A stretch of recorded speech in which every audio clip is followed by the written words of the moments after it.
meydanına işe çıkanda,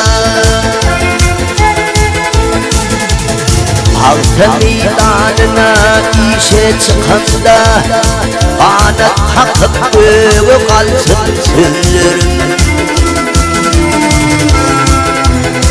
Gün güzel içinden gülüp bakanda bakışımdan ilham alsın sözlerim.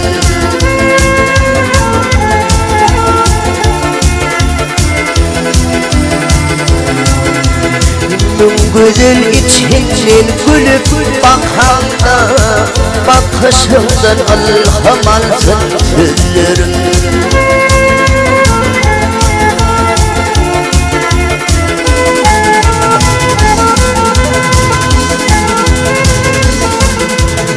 Tırnaklı şayattır elimin yedi, ütkürdür yaradan şahirim sözü. Kıyılan herisi bahilim gözü, yüreğini paran dilsin sözlerim.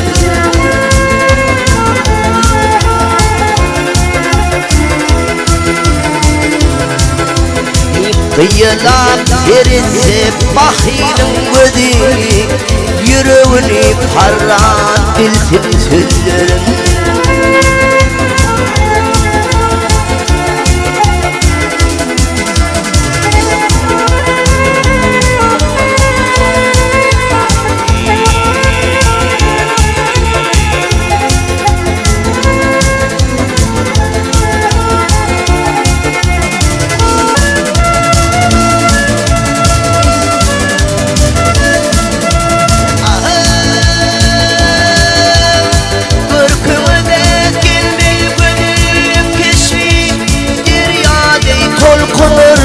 Yüreğime aşkı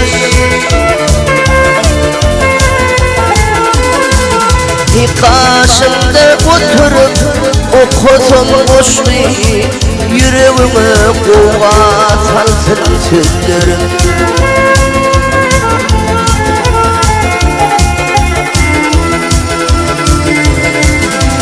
Başımda oturup okusam boşlu, yüreğime kuvvet alsın sözlerim.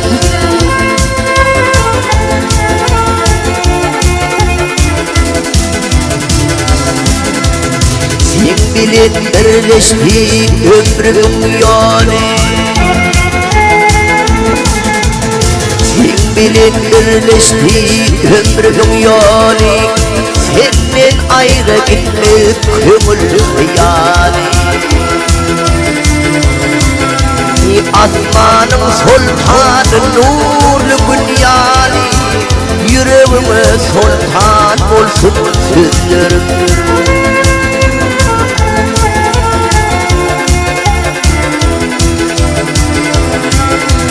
Asmanım sultanı nurlu günyali, yüreğime sultan olsun sözlerim.